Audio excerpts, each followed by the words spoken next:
महाविकास आघाडीची बैठक संपलेली आहे। बैठकीतील चर्चा सकारात्मक झाल्याचं घटक पक्षांनी सांगितलेलं आहे।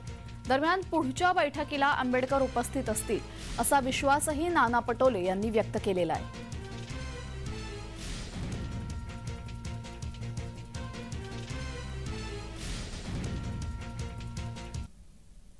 जागा वाटप अत्यंत सुखरूप आणि सुरळीत पार पडलेलं आहे।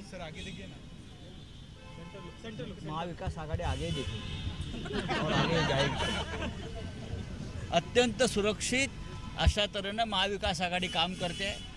काहीही कोणाला चिंता करण्याचं कारण नाही। काही लोक जो पाण्यात घालून बसले असतील त्यांना आपल्यातर्फे माझा संदेश आहे की सगळं काही ठीक आहे आणि आम्ही 30 तारखेला परत बसतो। 48 जागांवरती आमचं एकमत झालेलं आहे। सर, हिंदी में जागांचा अदलाबदल होऊ शकते का? काही मतदारसंघाची अदलाबदल होऊ शकते का? समोरचा उमेदवार कसा येतो त्याच्यानंतर तिथे कोण टाकावा हे कदाचित ठरू शकतं। त्याची जागांची अदलाबदल नाही।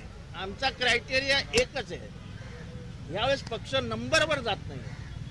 कोण जिंकू शकतो त्याची ती जागा। यामध्ये स्वाभिमानी शेतकरी